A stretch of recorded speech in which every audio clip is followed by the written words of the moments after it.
बात करते हैं आजकल के दौर में महंगाई की सूरत हाल के बारे में।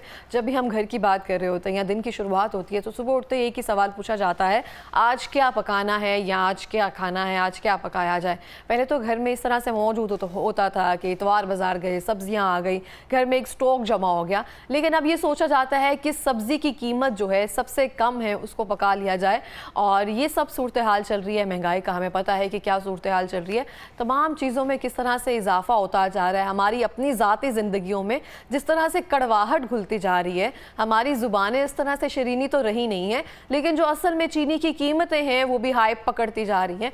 तो सबके लिए किस तरह से मुश्किलात में इजाफा होता जा रहा है और हमें सुकून कब मिलेगा, इस हवाले से जानेंगे। हमारे साथ ज्वाइन किया है हमें हमारे चीफ रिपोर्टर नई बात मीडिया ग्रुप के अशरफ मेहताब साहब, और उनके साथ ज्वाइन किया है सदाम अतर साहब जो कि जनरल सेक्रेटरी है सब्जी मंडी बादामी बाग। अस्सलाम वालेकुम, बहुत बहुत शुक्रिया दोनों का प्रोग्राम में आने के लिए। बहुत मेहरबानी आपने आपका शुक्रिया सर जी।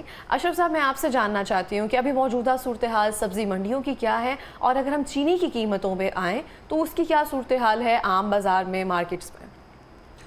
बिस्मिल्लाहिर्रहमानिर्रहीम। देखें, ये चीनी का इशू को आज का इशू नहीं है। अगर आप पिछली हिस्ट्री में जाएँ कोई 60-65 साल की, तो ये हर दौर में चीनी का इशू रहा है। ये माफिया इतना तगड़ा है, इतना पावरफुल है। लोग कहते हैं, ये कारोबारी लोग कहते हैं जी हमें माफिया ना कहा जाए, लेकिन क्या करेंगे जब वो फिर कारोबार में मुनाफा, जो एक जायज़ मुनाफा है, उससे आगे बढ़ते हैं तो लालच में आ जाते हैं और खरबों रुपए लोगों की जेबों से निकालते हैं, तो फिर वो माफिया का काम ही होता है, वो आम ये कारोबारी का काम नहीं होता। तो ये उस वक्त से अयूब के दौर में भी आप देख लेंगे, चंद पैसे जो है वो चीनी की कीमत बढ़ी और लोगों ने एहतजाज किया और वो हुकूमत ख़त्म हो गई, इस्तीफ़ा दे के जाना पड़ा। फिर उसके बाद हमारे वालिद साहब ये बात बताते थे। और उसके बाद की हुकूमतों को भी आप देख लें, मुशर्रफ दौर में देख लें, उसके बाद भी तो ये चीनी और आटे का जो बहरान होता है ना, ये देखने को हुक्मरानों को जो इतना बड़ा नहीं लगता। लोग जब लाइनों में गरीब लगते हैं और वो बेचारे जो पाव पाव करके चीनी और आधा किलो करके आटा ले जाके अपने बच्चों का पेट पालते हैं, तो फिर उनकी आँखें भी निकलती हैं।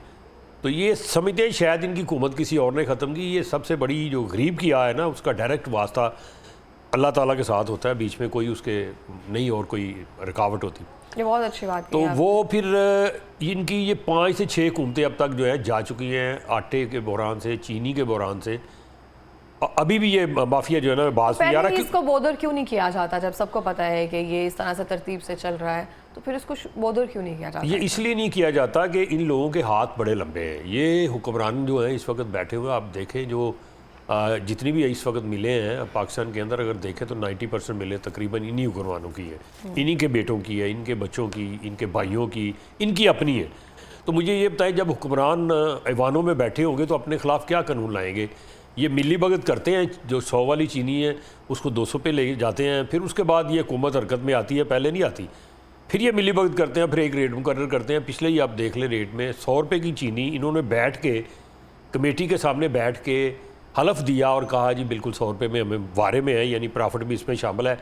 फिर वो चीनी उस कीमत पे नहीं मिली और फिर क्या हुआ कि 40% एक ही झटके में चीनी की कीमत बढ़वा ली मिल मिला के और 140 रुपये में कर दी। 140 में भी दिल नहीं भरा और उसके बाद फिर आप ये देख लें, ये 200 से ऊपर जा चुकी है। और अब फिर इन्होंने 165 रुपये एक्स मिल, और जो आपको मुझको चीनी मिलनी है वो 173 रुपये में इस मुकर्रर कराई कीमत उसकी। तो इस तरह से देखा जाए तो 63% कीमत जो है चीनी की 1.5-2 साल में बढ़ चुकी है। कभी ऐसा दुनिया में देखा आपने? दुनिया के अंदर जो फलाही रियासतें कहलाती हैं, हमारी तो इस्लामी रियासत है और साथ फलाही भी हम कहते हैं, तो वहाँ पर अशिया खुरो-नोश की कीमतें साल हर साल नहीं बढ़ती। हम लोग रोटी खाते हैं, वहाँ पे ब्रेड खाई जाती है, तो ब्रेड की कीमतें यूरोपियन ममालिक में साल हर साल नहीं बढ़ने देते। वो अगर कुछ मसला होता है तो सब्सिडी डालते हैं या कुछ खुद उसको करते हैं, लेकिन हमारे यहाँ ऐसा नहीं है। अब यहाँ मज़े की बात ये बताऊँ कि पाकिस्तान में जो चीनी खाते हैं हम, वो तकरीबन उसकी कुल तलब जो है वो 60-65 लाख टन है। और ये जो चीनी पैदा हुई थी पिछले साल, जो अब ख़त्म होने जा रही है, ये इन्होंने खुद कहा था जी 15 लाख टन चीनी हमारे पास ज़्यादा है, फालतू है सर। इस बात को हम और इसको बरामद करने की इजाज़त दी जाए।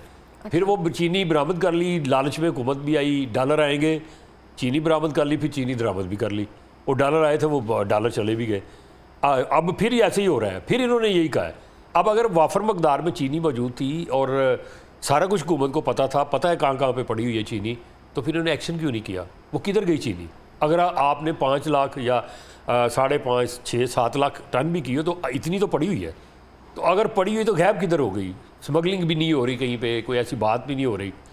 इसका मतलब ये मिली भगत है। डीलर और मिल मालकान की मिली भगत से रेट बढ़ते हैं और उसी मिली भगत से फिर आपको आगे मिलते हैं। और हम और आप जो है, जैसे आपने बड़ी अच्छी बात की कि अब बातों में कड़वाहट आ गई है, मिठास नहीं रही। घर में 4 बंदे बैठे होते हैं, ये मोबाइल पकड़े होते हैं, कोई बात नहीं आपस में कर रहा था, इसी पे बातें हो रही होती हैं। तो बातों में वो मिठास इसलिए नहीं रही। और ये जो चाय आप देख रहे हैं, मैं फीकी चाय पी रहा हूँ, इसीलिए इन्हें पी रहा हूँ कि महंगी चीनी इतनी है और वैसे भी हालात ऐसे हैं कि नहीं। और बच्चों में दूध जो पीते हैं उनमें अगर आप मिठास नहीं रहेगी तो वो आगे चल के बातें कैसे मीठी करेंगे? तो इन लोगों को खुद तो खुदा का खौफ होना चाहिए। बिल्कुल इनके इस तरह अपने भी से है, बच्चे हैं, दूध नहीं उनके है। अपने भी बच्चे हैं, तो इन्होंने खाना जो मीठा है उसमें से मिठास निकाल दी है और इतनी ज़्यादा लोगों को अपनी डाल दी है, यानी दूसरे हम लफ्ज़ों में मुनाफे गरीब की को। रेस में इतना आगे बढ़ते जा रहे हैं कि हम इस बात का एहसास भूलते जा रहे हैं कि हम कौन सा हिस्सा जो है अपने कौम और मिलत के लिए हम उसमें डाल सकते हैं। तो ये हमें सोचने की ज़रूरत है। अतर मैं आपसे जानती हूँ सब्ज़ी मंडी की इस टाइम क्या सूरत हाल है? कल ही मेरे जानने वाली थी, मेरे साथ आई थी, वो बता रही थी कि बैंगन की जो प्राइस है, जो मेरी अम्मी बता रही थी कि 20 रुपये किलो ऐसे रुल रहे होते थे रेडियो पे ना, जितने मर्जी लोग लेते नहीं थे, वो 250 रुपये के किलो प्राइस उसकी आई हुई है। क्या ये दुरुस्त है? मतलब इतनी प्राइसेस बढ़ गई हैं उन सब्जियों की जिनको कोई पूछता नहीं था, बहुत सारे लोग नहीं पसंद करते। बिस्मिल्लाहिर्रहमानिर्रहीम, बहुत शुक्रिया जी। जी बिल्कुल, आप किसी हद तक दुरुस्त फरमा रहे हैं। बेसिकली ऐसा होता है कि ये सावन और भादों का जब महीना आता है तो फसलों में कटाई का जो मरला है वो सुस्त रवि का शिकार हो जाता है। चूँकि बारिशों की वजह से फसलों में पानी होता है, बारिशें होती हैं, और जब जो एक मज़दूर जो है, जब किसानों की जो फसलों में उसकी जो कटाई करेगा तो वो सुस्त रवि का जब शिकार हो जाता है। इसी तरह डिमांड उसकी वही मार्केट में उसी तरह रूटीन के मुताबिक होती है, और ये सारा मैकेनिज़्म डिमांड एंड सप्लाई का होता है। और जब उसकी डिमांड होगी और जब सप्लाई उसकी सुस्त रवि का शिकार होगी और जब कम मकदार में उसकी सप्लाई होगी तो डेफ़िनेटली वो चीज़ जो है आसमान से बातें करेंगी। आपने दुरुस्त फरमाया कि बैंगन जो है वो 20 रुपये नहीं, वो 5 रुपये किलो भी मंडी में बिकता रहा है जब बहुत ज़्यादा मकदार में आता रहा। लेकिन उसके बाद सूरत हाल ये है कि आप तो 250 रुपये कहते हैं, 400 रुपये किलो भी मंडी में बिक गया है बैंगन की अगर हम बात करें। यही अगर गोभी की हम बात करें तो ये भी कुछ 10 रुपये किलो मंडी में बिकती रही है एक वक्त में, एक मुकर्ररा वक्त पे। ऐसा नहीं है कि मतलब ऐसा ही मतलब पूरा सीज़न ही ऐसा है, तो वो गोभी भी 400 रुपये किलो तक चले गई है।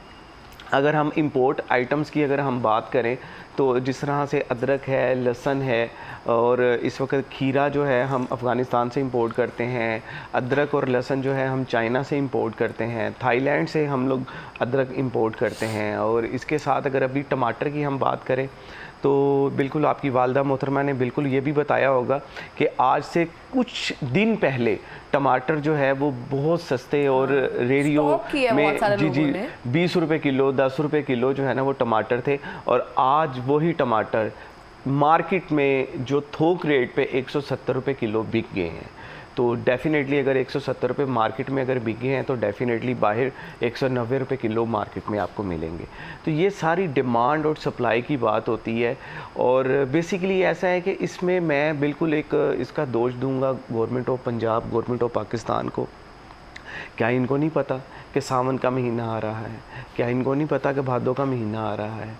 इनको भी इस चीज़ का मालूम होता है। ये बेसिकली जो किसान हैं, जो ज़मींदार हैं, उनको सहूलियात फराहम करें, उनको इसका एक मेकनिज़म बनाया जाए। इनका सारा फोकस जो है ना वो यही है कि शोएब पानी कहाँ खरा है, तो बस वो पानी निकालने में वो लगे हुए हैं। क्या खुदारा ये पाकिस्तान की रीढ़ की हड्डी की हैसियत रखते हैं ये हमारे ज़रात जो है, और क्या इसके ऊपर कोई काम किया जा रहा है? सिर्फ कागज़ी कार्रवाई पे किया जा रहा है। अरबों रुपया जो गवर्नमेंट के ख़जाने से इन हुक्मरानों पे लग रहे हैं, इन ब्यूरोक्रेट्स पे लग रहे हैं। खुदारा मैं समझता हूँ कि किसानों के ऊपर कुछ कर दें, कुछ 10% भी कर दें तो किसानों की मैं समझता हूँ कि हालत जो है वो कदरे बेहतर हो जाएगी। सकती है। सर मैं आपसे जानना चाहती हूँ, पहले हम सुनते थे टीवी पर भी न्यूज़ वगैरह आती थी, यूटिलिटी स्टोर्स पर जो कीमत होती है वो आम जो हम परचून की दुकानों से ले रहे होते हैं उससे थोड़ी डिफरेंट होती है। वहाँ पे क्या सूरत हाल है वो बता सकते हैं आप?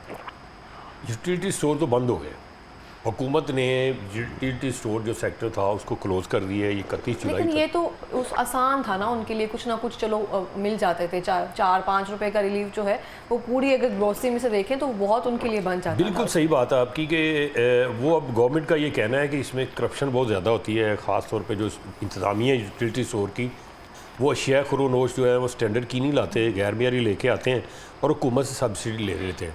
और वो जो सब्सिडाइज अशिया होती हैं वो उस तरह से लोगों तक नहीं पहुँचती। शनाख्ती कार्ड के नंबर इनके पास होते हैं, इंतज़ामिया के, सारा कुछ होता है। किसी को 10 किलो देनी है चीज़ तो 5 दे दी और कहा जी ख़त्म हो गई, अब नहीं आपको मिलेगी। और 5 किलो जो है वो ब्लैक में बेच दी। कोई आपको देखें कि आटा, चीनी, घी, इनकी तो ज़रूरत तकरीबन ये सबको ये है, मतलब मिठाई बनाने वाले भी, उनको भी ये ज़रूरत है, बाकी लोगों की तो ये ब्लैक में बेच देते थे बारों बार। दूसरे लफ्ज़ों में ये कह लें अवाम तक कम पहुँचती थी। उन्होंने कहा जी हमने पंजाब की सतह में इतवार बाज़ार लगा दिए हैं और स्पेशल बाज़ार लगा दिए हैं, रमज़ान बाज़ार लगाते हैं, तो इसलिए अब इनकी ज़रूरत नहीं है। इस करप्शन को ख़त्म करने के लिए अब उन्होंने उसको बिल्कुल वाइंड अप कर दिया है। कभी ये 3-3,500 यूटिलिटी स्टोर पाकिस्तान में होते थे, फिर ये कम होते होते ये तकरीबन 1500 पे अब वो भी बंद कर रहे हैं। अब इसमें जो हज़ारों मुलाजिम थे कॉन्ट्रैक्ट और डेली वेजेस और जो रेगुलर थे वो आस्ता आस्ता फ़ारग, पहले कॉन्ट्रैक्ट के किया, अब डेली वेजेस को किया। अब जो है जब ये 31 को बिल्कुल बंद हो जाएगी तो बाकी को भी छुट्टी हो जाएगी। उनसे जब बात की जाती है यूटिलिटी स्टोर की इंतज़ामिया से, वो कहते हैं जी हम सिर्फ सब्सिडी लेते हैं, बाकी कोई खर्चा इनसे नहीं लेते, तनख्वाहें हम खुद निकालते हैं, गवर्नमेंट को टैक्स भी देते हैं क्योंकि जो भी चीज़ बिकती है उसके ऊपर सेल टैक्स है, जनरल सेल टैक्स, तो हम तो खुद जो है कमा के दे रहे हैं गवर्नमेंट को। ये इल्ज़ाम है कह रहे हैं जी उनके ऊपर, लेकिन ऐसा होता देखा है क्योंकि हम खुद भी फील्ड में जाते हैं तो देखते हैं इनकी ज़ाती गाड़ियाँ उनमें भर के लेके जा रहे होते हैं, कारें, गाड़ियाँ जो भी। और अगर गोदाम से 3 ट्रक निकले हैं वो रिकॉर्ड के अंदर, तो बाज़ार में 2 गए हैं, एक का पता नहीं चला कहाँ गया है। तो ये सारी मिली भगत तो थी और इसी वजह से ये इतना अच्छा सेक्टर था, लोगों की रसाई थी। और दूसरा ये कि ये था गरीब के लिए, नाम गरीब का इस्तेमाल होता था, लेकिन आप देख लें शहर की हद तक, ये लाहौर की हद तक देख लें, इसमें 70% स्टोर तो अब पोश इलाकों में। वहाँ पे अगर डिफेंस के अंदर कोई बंदा 2 किलो, 5 किलो, 10 किलो चीनी लेने आएगा, पजारों पे आएगा, तो जितने की चीनी उतना तो पेट्रोल लगा के आएगा, तो वहाँ तो ज़रूरत नहीं थी। ये इसका डिज़ाइन ही, बाई डिज़ाइन ही ये गलत हुआ था। इनको गरीब जहाँ पे बस्तियाँ हैं, गरीब इलाके हैं, गाँव हैं, जहाँ पे गुर्बत लाजती है, जहाँ पे गुर्बत है, उस जगह पे लेके जाना था, ये चाहिए था, फिर ये जाके कामयाब था। लेकिन वो पहले डिज़ाइन गलत हुआ, उसके बाद इसमें कपले बड़े आए, करप्शन बड़ी हुई, जिसके बाद फिर हुकूमत को बंद करना पड़ा। क्योंकि हुकूमत अब होना भी यही चाहिए कि अगर आपने अपने पाकिस्तान को ठीक करना है, अपने आमदन को बढ़ाना है, तो आपने अखराजात को भी कम करना है। अब बदकिस्मती ये है कि हमारे मुल्क के अंदर हमारे को 30-40 अदारे हैं ऐसे जो खसारे में जा रहे हैं और अरसा दराज से जा रहे हैं। 800 से लेके 1000 अरब सालाना वो बजट में से जा रहा है, किसी की जेब में से नहीं जा रहा है। यानी कि आपका, मेरा और ये सारे जो हमारे लोग हैं, तनख्वाहदार लोग हैं, बाकी हैं, इनसे जो टैक्स काटा जाता है वो सारा उधर जा रहा है। तो हमें इनसे जान छुड़ानी चाहिए और बड़ा अच्छा किया उन्होंने, क्योंकि आप देखें बाज़ार में भी अगर आप चीज़ें सस्ती कर दें, ज़रूरत नहीं है वहाँ जाने की एक जगह पे, या यूटिलिटी स्टोर पे स्पेशल बाज़ार है, या आपके इतवार बाज़ार हैं, या आपके रमज़ान आता है तो उसके बाज़ार सब्सिडाइज आप लग जाते हैं, तो इसकी ज़रूरत नहीं थी। वफाकी अदारा का था और ये जुल्फ़िकार अली भुट्टो के दौर में शुरू हुआ था, चाइना की तरफ देख के, जब वहाँ पे उनको चाइना में लोगों को राशन कार्ड मिलते थे और इसी तरह से यहाँ भी गली महलों में डिपो बने और राशन कार्ड मिले। उसके बाद उसका फिर हल निकाला कि ये 2 चीज़ें, आटा और चीनी मिलती है, बाकी चीज़ें नहीं मिलती तो लोगों को चाहिए, फिर ये यूटिलिटी स्टोर कायम किए गए। तो अच्छा तो था, लेकिन ये है ना कि कोई भी चीज़ जब बनाई जाती है तो उसके इस्तेमाल को अच्छा सोच के बनाई जाती है, लेकिन एग्जीक्यूशन इतनी अच्छी नहीं होती है। जब गलत इस्तेमाल होता है तो फिर वो जो है वो उस चीज़ का बेड़ा गर्क होता है और लोगों को नुकसान पहुँचता है, और वो जो सस्ती अशिया थी अब वो उनकी पहुँच में अब नहीं रही। अब वही यही है कि जब कोई खसूसी बाज़ार में जा सकता है, वो भी आप देख लें बड़े बड़े जो सोसाइटी उनमें लगे हुए हैं, बड़े बड़े जगहों पे, वो उस तरह से आप उस तरह के गली महलों में नहीं है जहाँ पे गुर्बत ज़्यादा है, वहाँ पे होने चाहिए। तो इस तरफ हुकूमत को तवज्जो देनी चाहिए और ये चीज़ें सही हो गया। अच्छा सदाम साहब, मैं आपसे जानना चाहती हूँ कि जून के महीने से लेके अब तक 3 बार जो है पेट्रोल की प्राइसेस बढ़ चुकी हैं। अब ज़ाहिर बात है एक जगह से दूसरी जगह लेकर जाना, पेट्रोल की प्राइसेस जो है कितनी असरअंदाज होती हैं। हमारे जो अभी रेट्स जो हम कहते हैं कि एकदम से बढ़ गए, वो एकदम से नहीं, उसके पीछे पूरा एक फ़्लो होता है जो लेकर चल रहा होता है, उसके बारे में अगर आप देखिए जी, मैं अगर बात करूँ वेजिटेबल एंड फ्रूट्स की, तो जिस तरह से मैंने आपको पिछली बात में अगर बताया है कि हम कुछ इंपोर्ट भी करते हैं, और इसी तरह तमाम वेजिटेबल एंड फ्रूट्स अगर हम कराची से अगर लेके चलें तो कराची से खैबर तक हमारी ये ट्रांसपोर्टेशन कॉस्ट जो है ना वो इफ़ेक्ट पड़ती है। Truly. और हमारी गिलगित से, जिस तरह अभी अगर हम बात करें तो गिलगित से आलू आ रहा है, अगर हम बात करें कराची से, डेफिनेटली अगर जो चीज़ इंपोर्ट की जाती है तो वो कराची से इंपोर्ट होके मतलब बंदरगाह से पूरे पाकिस्तान में उसकी तरसील होती है। इसी तरह अगर हम बात करें अफ़गानिस्तान से जो इस वक्त खीरा और टमाटर आ रहा है वो तुरखम के रास्ते से, पेशावर से जो है ना वो आ रहा है। अगर हम लाहौर शहर की अगर हम बात करें तो लाहौर में जब आप काबल से एक गाड़ी चलेगी डेफिनेटली तो उसने डीज़ल भी उसने वो खपत उसकी होनी है, पेट्रोल की भी होनी है डेफिनेटली कुछ गाड़ियों की, तो वो इतना इन्फेक्ट पड़ता है। 1 रुपया अगर 1 लीटर का अगर भर जाए तो हमें अच्छा खासा जो है ना उसमें वो इफ़ेक्ट पड़ता है, क्योंकि हज़ारों लीटर जो है वो टैंक जो है वो उसको कंज्यूम किया जाता है। और डेफिनेटली मैं समझता हूँ कि खाली सब्ज़ी और फ्रूट ही नहीं और तमाम अशिया खुर्दोनोश की कीमतों में होशरुबा इजाफ़ा हो जाता है अगर हम ये हमारी जो वेजिटेबल एंड फ्रूट्स हैं, और ये डायरेक्टली इम्पेक्ट इसका हमारे किसानों पे और ज़मींदारों पे पड़ता है। जब उसके ऊपर पड़ेगा वही चीज़ फिर महंगी होगी, जब महंगी होगी तो आम सारफ के ऊपर भी पड़ेगा। जो चीज़ हमें एक 100 रुपये किलो अगर कॉस्ट पड़ रही है तो वो पेट्रोल की वजह से वो 120 रुपये किलो कॉस्ट पड़ेगी, तो फिर वो आम सारफ के ऊपर पहुँचते पहुँचते और डेफिनेटली उससे जो है ना वो समझ लें कि 10 से 20 रुपये का इजाफा, मामूली इजाफा हो जाता है। ये अगर कॉस्ट की अगर हम बात करें 10 से 20 रुपये इसमें थोड़ा मामूली सा लगता बहुत है, ज़्यादा लेकिन अगर उसको अगर हम बहुत ज़्यादा। कैलकुलेट थोक में करें तो बहुत ज़्यादा बन और जाता है। दूसरी बात मैं इसको इसमें- थोड़ा सा इस तरह से देखता हूँ कि हुकूमत जो है ना इसने देखिए ये जो सरकारी महकमे हैं जिसको पब्लिक यानी लोग जहाँ पे जाके अपनी दाद फरियाद करते हैं या सुनाते हैं उनको रिलीफ के लिए बनाया है, लेकिन मेरा ज़ाती ख्याल अब इसको हुकूमत ने रिलीफ की बजाय कमाई का ज़रिया बना लिया। मतलब आप इसी पेट्रोल की बात कर लें तो इसके अंदर से जो टैक्स इकट्ठा होता है तकरीबन वो चाह रहे हैं कि इस दफ़ा जो है ना 1200-1300 रुपये इसमें से निकाला जाए इस माली साल के अंदर जो शुरू हो चुका है। उसके अंदर देखें तो इसमें कोई 78 रुपये 78 रुपीज़ जो है ना वो टैक्सी लेवी टैक्स का लगा हुआ है, फिर 2.5% कार्बन लेवी भी डाल दिया है। अब ये सारा डाल के इसको 100 रुपये टैक्स पे ले जाना चाहते हैं। अब 100 रुपये पेट्रोल की कीमत जो असल वो 150 बनती है, 100 उसमें आप डाल लेंगे वो तो देखें कितना इम्पैक्ट जाएगा, वो अवाम की जेबों से जाएगा, वो छोटे मोटरसाइकिल चलाने वाले हैं, वो मज़दूर हैं, उनको उनकी जेबों से जाएगा। तो ये इसको कमाई का ज़रिया जो बना लेती है ना गवर्नमेंट, फिर वो अवाम को रिलीफ नहीं दे सकती। चीनी में देखिए 1 रुपया अगर बढ़ जाए ना, 1 रुपया 5 अरब रुपया आपकी और मेरी और सदाम और बाकी ये जो हमारे कैमरा मैन इस तरह के लोग हैं, गरीब लोग हैं, थोड़ी तनख्वाह वाले, उनकी जेबों से जा रहा होता है। तो आप अंदाज़ा लगाएं इन्होंने जो पीछे बढ़ाई है कीमत वो 1 रुपया नहीं है। आपको मैंने बताया ना कि 100 से इसको 173 पे लेके आए हैं, तो ये 73 रुपये जो बड़े हैं जरा देखिए खरबों रुपये लोगों की जेब से गए हैं। काश्तकार को ये पैसे नहीं देते, गन्ने का काश्तकार है, ये कह देते हैं टीवी पे आपके प्रेस कॉन्फ्रेंस महंगा गन्ना खरीद रहे हैं 125, 450, 450, वहाँ पे जाके देखे उनके अरबों रुपए दबा के बैठे हुए साल हर साल से नहीं दे रहे। तो ये यकीनी बात है, ये तो कारोबार करते हैं लोगों के पैसों से, ये तो अपने पैसों से कारोबार। एक दफ़ा आपने फैक्ट्री लगा ली, थोड़े से पैसे लगाए, सारी ज़िंदगी आपने लूट रहे हैं उसमें। और ये लूट मार ये एक माफिया नहीं है, हमारे पाकिस्तान में ये मुल्क जो है माफिया का मुल्क बन चुका है। जैसे मैंने आपको कहा पहले ये माफिया बनता है जिसमें चीनी वाले हैं, घी वाले हैं, आटे वाले हैं और इसी तरह से पेट्रोल वाले हैं, ये सारे ये जितने भी हैं, सीमेंट माफिया है। ये माफिया मैं इसलिए कहने पे मजबूर हूँ कि जायज़ मुनाफा ले तो कारोबारी लोग हैं, जब ये निजायत करते हैं लोगों की चमड़ियाँ उधेड़ते हैं, इनको जुर्माने हुए हैं बड़े हैवी। ये मैं नहीं कह रहा, ये हमारा एक वफाकी इदारा है कंपटीशन कमीशन ऑफ पाकिस्तान, ये जितने इदारे मैं बता रहा हूँ इनको अरबों रुपए के जुर्माने डाल चुके हैं अब तक। यानी ये कसूरवार ठहर गए हैं वहाँ पे कि ये खुद साख्ता कीमतें बढ़ाते हैं, व्हाट्सअप ग्रुपों में जाते हैं, वहाँ पे ये मैसेजेस भेज के कीमतें इसकी अप कर लेते हैं, मार्केट फोर्सेस पे रहने नहीं देते, कहते हैं ये मार्केट फोर्सेस। ठीक हो गया अब ये खरबों जो रुपये निकला, चंद खानदान है, किसी भी माफिया में चले जाए 8 से 10 खानदान है, उनको कंट्रोल करना को मुश्किल है, लेकिन क्या करें वही खानदान जो है वो ऊपर अशराफी है। जब माफिया बनता है वो अपने पैसे निकालता है, वो इनको सपोर्ट करता है, वो अशराफिया बन जाता है। सही हो गया सर। लास्ट मिनट है, कोई पैगाम देना चाहेंगे? पैगाम मेरा यही है कि खुदारा कारोबार करो, लोगों की चमड़ियाँ ना उधेड़ो, लोगों की जेबें ना काटो, नजायज़ मुनाफा कमाओ, कोई नहीं कारोबार में होता है। और कारोबार में ऊंच नीच होती है, कभी मुनाफा है तो कभी खसारा, कारोबार इसी को कहते हैं, वरना तो वो सूद वाला काम होगा, बैंक आके उससे एक ही फिक्स कर दिया, यहाँ से नीचे नहीं जाना। तो अल्लाह का वास्ता है, ये गरीब आवाम पे रहम करो, इसकी बददुआएं लगती हैं।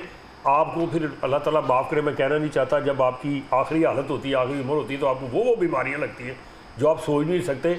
जो चीनी आप लोगों के लिए महंगी करते हैं, लोगों की मिठास आप छीनते हैं, आप वो चीनी खुद भी नहीं खा सकते। सही यही हो गया। इन अल्फाज के साथ तो मैं सदाम, तो आप क्या कहना चाहेंगे? बेसिकली जो हमारी रेट लिस्ट है उसको बेहतर किया जाए, जो एक्चुअल रेट लिस्ट है वही बनानी चाहिए। और अगर आप देखें कि मार्केट में अगर आप चले जाएं तो आपको रेट लिस्ट के मुताबिक तो आपको एक मूलियाँ भी नहीं मिलेंगी, तो कोई और सब्ज़ी तो दूर की बात है, आपको कोई ऐसी चीज़ नहीं मिल सकती रेट लिस्ट के मुताबिक। खुदारा रेट लिस्ट को बेहतर किया जाए, और इसी रेट लिस्ट की वजह से एक आम जो सारफ है उसकी और रेडी बान की बहस भी होती है, लड़ाई भी होती है, झगड़ा भी होता है, और फिर 15 पे कॉल होती है तो वही वो रेडी वाला जिसने 1000 रुपया नहीं कमाया होगा उसको 5000 रुपये का जुर्माना भी होता है, फिर उसके ऊपर हवालात भी उसके ऊपर होती है। तो खुदारा अगर रेट लिस्ट ही अगर बेहतर और अच्छी मैकेनिज़्म के तहत एक्चुअल रेट लिस्ट बनी जाए तो ना किसी किस्म की कोई प्रॉब्लम क्रिएट होगी, ना सारिफ के दरमियान, ना रेडी बान के दरमियान, ना एक दुकानदार के दरमियान किसी किस्म की कोई प्रॉब्लम क्रिएट नहीं होगी। रेट लिस्ट के ऊपर बिल्कुल काम करने की ज़रूरत है और एक्चुअल रेट लिस्ट बनाई जाए। ठीक हो गया, बहुत बहुत शुक्रिया आप दोनों का प्रोग्राम में हमें ज्वाइन करने के लिए।